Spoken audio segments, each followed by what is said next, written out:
Olá, olá, meus amigos. Estamos de volta aqui com o Gazeta Entrevista para mais uma semana de trabalho. Muito obrigado. Quero agradecer também meu colega Dailson Oliveira, que ficou aqui durante a semana passada aqui fazendo as entrevistas enquanto eu estava aí umas férias assim, posso dizer assim. Quero agradecer você de todo o nosso querido Acre, que acompanha pela antena parabólica, pela TV aberta, pelas redes sociais. Obrigado pela audiência. No programa de hoje, já começando a semana, vamos conversar com o secretário de Saúde, Dr. Pedro Pascoal. E tem uma novidade também, que muitos já sabem, talvez você não saiba, mas nós estamos aqui também com Soro Steiner. Ela é a nova presidente da Fundação Hospitalar do Acre.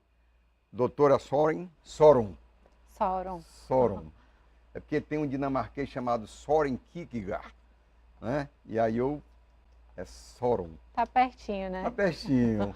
Boa tarde. Boa tarde, Célio. é a primeira vez aqui com a gente. Obrigado pela sua presença, nos honra muito. Eu que agradeço. Boa tarde a todos que estão nos assistindo. Doutor Pedro, secretário, Primeira sempre está vez aqui também, com a gente. né? Primeira vez não, sempre está aqui. É muito bom porque sempre é entrevista esclarecedora. Bom, a senhora é acreúcha. Acreúcha. Já está há 11 anos no Acre. 11 anos aqui no Acre.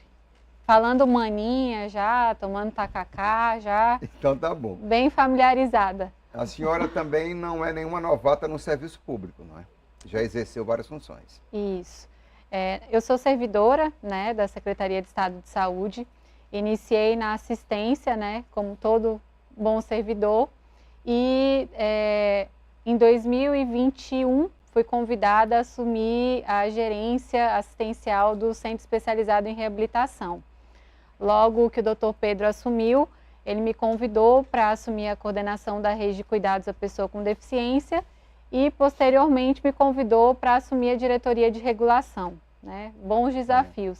E agora, desde sexta-feira que passou, né, sexta-feira retrasada, a missão aí de conduzir, junto com ele, a Fundação Hospitalar. Doutor Pedro, você estava acumulando, né, as duas funções, né? E aí não deu, não. O governador achou que era pouco o trabalho, né? Pois é. Não, mas todo desafio, né, conforme a necessidade, a gente enfrenta. Não tem corpo mole para enfrentar o trabalho, não. Ficamos lá 15 dias nessa transição e agora passamos o bastão para a Soron dar continuidade no serviço. O senhor sempre, em entrevistas anteriores, a gente conversava, né, sobre a Fundação, o senhor sempre sonhou num trabalho assim bem integrado, bem mais próximo. Eu acho que agora vai ser bem possível. Sim, na verdade não existe uma separação, né, Astério? A Fundação Hospitalar depende da Secretaria de Saúde, porque é quem financia, é o único, vamos dizer assim, contratante, que não é um contrato, né, mas é o único que repassa recursos. E, da mesma forma, a Secretaria de Saúde precisa da Fundação Hospitalar, porque é o nosso hospital terciário, nosso único hospital especializado, onde acontecem cirurgias, consultas especializadas, exames específicos. Então não existe essa separação, na verdade é mais um componente da rede de saúde, né? Então está em boas mãos. Com certeza, totalmente integrado. Bom, eu queria falar, doutor Pedro, vamos começar um pouquinho sobre a Fundação. A gente tinha uma questão que conversava até agora há pouco com a doutora, era sobre a nefrologia, né? Isso. A senhora pode falar um pouquinho como é que está a situação Claro. agora? Com toda certeza. Bom, primeiro, Astério, é importante a gente enfatizar que em nenhum momento o serviço de nefrologia, o setor de nefrologia ficou inoperante, né? Em função de um desabastecimento, né, foi necessário transferir os pacientes, 64 pacientes que estavam fazendo as suas terapias dentro da Fundação Hospitalar para as nossas clínicas conveniadas. E agora, hoje, né, retornamos o serviço com os pacientes que de fato expressaram o desejo de dar continuidade ao seu tratamento dentro da Fundação Hospitalar. Isso foi feito de uma forma bastante democrática, né? Os 64 pacientes foram entrevistados, tiveram a oportunidade de colocar os seus anseios, preocupações, e nós de pronto acolhemos os 24 pacientes hoje em 2 turnos, né? Então esses pacientes estarão conosco no turno da manhã e no turno da tarde e possibilitando dessa forma que nós sigamos com o nosso planejamento da habilitação de 15 leitos de UTI, né, no espaço hoje, que parte desse espaço era do serviço, né, de nefrologia. Então, nós conseguimos, de uma maneira democrática, albergar esses 2 serviços tão importantes para nós e para os nossos usuários. Deixando claro que o paciente renal crônico é um paciente que também demanda, né, leitos de UTI, né, e nós precisamos, de fato, a UTI, ela precisa estar de pronto ali para o paciente, nós não podemos fazer com que esse paciente aguarde esse leito. Então, para a gente é muito importante não abandonar o nosso planejamento em relação a esses leitos de UTI. E o que é interessante, doutor Pedro, é que os próprios pacientes é que fizeram a defesa do serviço de nefrologia, né? Na mídia, né? Exatamente. Houve toda uma comoção, né? Envolvimento do Ministério Público, órgãos de controle, Conselho Estadual de Saúde. Amanhã, inclusive, nós teremos amanhã ou quarta-feira, nós teremos uma sessão, uma assembleia com o Conselho Estadual de Saúde, apresentando os dados, apresentando essa entrevista que a assistência social e os psicólogos fizeram com os pacientes. Então, dos 64 pacientes, apenas 24 manifestaram essa vontade de retornar ao serviço. Os outros 40 permaneceram nas clínicas conveniadas e nós estamos adaptando. Nós estamos entendendo ali qual que é realmente o meio, às vezes um pouco de falta de informação, né, a questão do entendimento do todo, a necessidade de abertura de leitos de UTI, que recentemente nossa taxa de ocupação de UTI está em média de 90% a 95%. Então, cirurgias eletivas de alta complexidade, elas deixam de acontecer por falta dessas vagas. Sim. É preconizado pelo Ministério da Saúde, né, não há dúvida quanto ao paciente que está em casa aguardando a cirurgia e uma emergência, uma urgência, ele tem prioridade na ocupação daquele leito. Mas, vencida essa etapa, né, agindo de forma democrática, nós ainda conseguimos seguir com as tratativas para a abertura desses 10 novos leitos pós-operatórios. Então, são leitos específicos para os pacientes que demandam cirurgias de alta complexidade e que necessitam dessa reserva do leito da UTI. A questão de recursos, doutora, da Fundação Hospitalar, claro, a senhora já deve ter tomado pé da situação, a demanda é muito alta também, né, para um atendimento à população. Exato, e bem por isso nós precisamos habilitar os nossos serviços, né? Então, a nefrologia é um serviço importante para habilitação, os leitos de UTI habilitado também geram recursos, como o secretário explicou, né, do governo federal, e não tem possibilidade de fazer gestão sem recursos, né? Então, Sim. Nós precisamos, a gente sabe que o custo é elevado, né? Um hospital terciário, então atende pacientes de maior complexidade, por isso os instrumentais, equipamentos, inclusive a modernização da fundação depende desses recursos da habilitação. Habilitamos o transplante, reabilitamos, né, na verdade, o transplante renal recentemente. Sim. Agora estamos na missão de habilitar a equipe de cuidados prolongados, né, cuidados paliativos e também agora o transplante de tecido ósseo, que também é uma nova habilitação. Estamos aí essa semana com essa missão de receber a vistoria, né, para essa nova habilitação, que também vai nos trazer um aporte de recursos para que a gente possa dar seguimento aos nossos trabalhos. A senhora falou numa questão de atendimento paliativo, se refere exatamente a quê?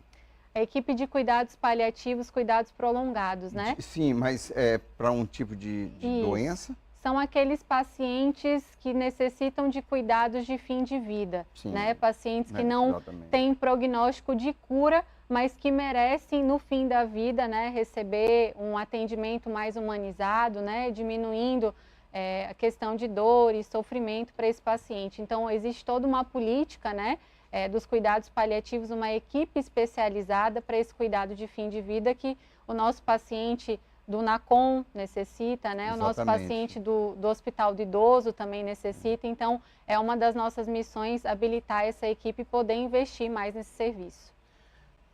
Aí é muito importante essa questão paliativa, né? A gente sabe que as famílias necessitam muito disso, né, secretário? Exatamente.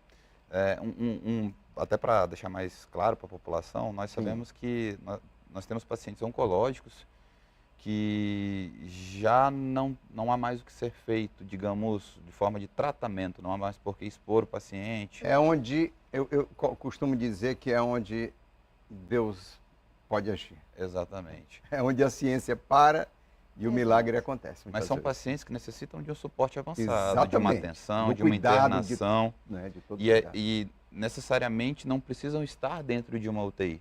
Sim. Então, essa mudança de estratégia e abertura desses leitos de cuidado prolongado, eu deixo a UTI para quem...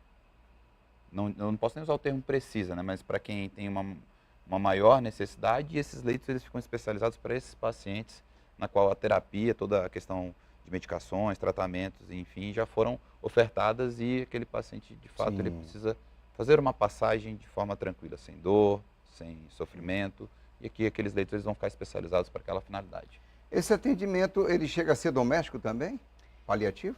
Existe sim os cuidados de fim de vida que acontecem no domicílio do paciente, inclusive a equipe ela é volante, né? Mas como o secretário Pedro explicou, existe um momento em que o paciente precisa estar internado, né? Porque existem alguns recursos que nós não conseguimos ofertar em domicílio. E é nesse momento que a nossa equipe de cuidados prolongados precisa estar habilitada, né? Reforçada com instrumental, com todo o aporte assistencial para que esse paciente tenha uma passagem menos dolorosa. Aí é Fundação Hospitalar, não é PS. Fundação Hospitalar. Fundação, tem tudo isso, né? É isso mesmo. É uma coisa imensa a Fundação Hospitalar. Bom, tem um assunto aqui que é o pagamento do Bolsa Qualificação feito no sábado 9 para 7.187 servidores da saúde, no valor de R$ 4.100 por servidor. O senhor quer falar, doutor? Opa, isso aí... Fala aí, doutor Pedro. Na verdade... Porque isso aqui anima todo mundo, anima, né? A gente sabe que precisa, né? Nós expandimos o número de leitos de cirurgia, nós expandimos o número de cirurgias, nós somos o segundo estado com maior taxa de ampliação e expansão de cirurgias eletivas. Nós estamos investindo em modernização, ressonância magnética no Juruá, aparelho de hemodinâmica, levando especialidades para os interiores, reativando centros cirúrgicos que estavam fechados há anos. E, mais importante, precisamos de servidores que estejam aptos, atualizados, reciclados para levar uma assistência melhor para a nossa população. Então nós sabemos que o governador ele tem como principal meta valorizar os servidores, né? O servidor público ele é a espinha dorsal da administração pública. E um servidor bem atualizado, vamos dizer assim, um servidor bem qualificado, ele vai refletir diretamente na assistência. Então essa ideia de transformar esse incentivo, esse recurso que foi pactuado na Assembleia Legislativa, de autoria do deputado Adailton, o governador teve essa sensibilidade de transformar esse recurso em assistência aos nossos servidores. É como um bônus, né? Um bônus, é um bônus, qualificação, né? Uma bolsa, qualificação, porém, ele tem que provar que ele se qualificou. Então nós colocamos... Não é assim, de qualquer jeito. Não vai ficar esse recurso solto. Esse recurso ele deve ser utilizado para a qualificação do profissional. Cursos EAD, curso presencial, curso de administração, curso ofertado pela iniciativa pública, pela privada. Ele precisa se qualificar.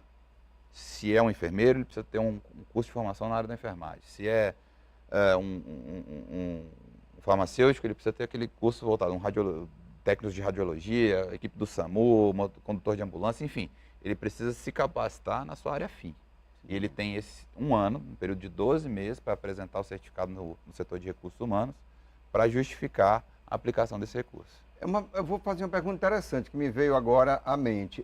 Pode ser um curso EAD, por exemplo? Sim, pode. Pode, né? Ele precisa ter o quantitativo de horas que é estabelecido dentro do... Tem muito, né? Tem muitas universidades aí, né? Já é uma realidade, né? Os já cursos à distância. A distância, né? Já é muito...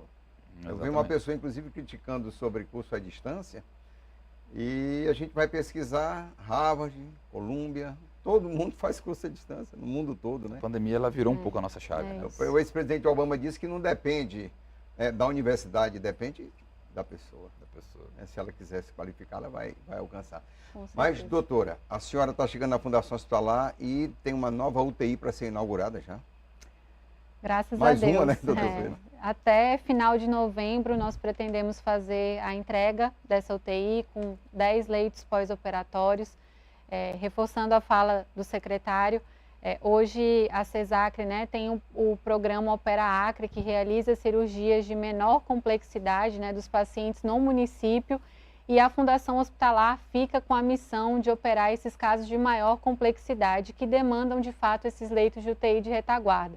Então, com esses novos 10 leitos pós-operatórios, a nossa taxa de suspensão de cirurgias diminui consideravelmente, a gente consegue de fato focar nesses pacientes de maior complexidade.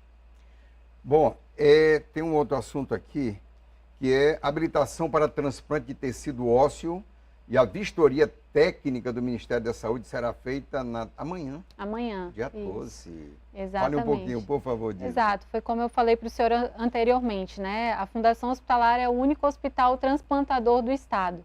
Então, é uma das pautas do governador, do secretário Pedro, que a gente vem ampliar, né, os nossos transplantes dentro da fundação.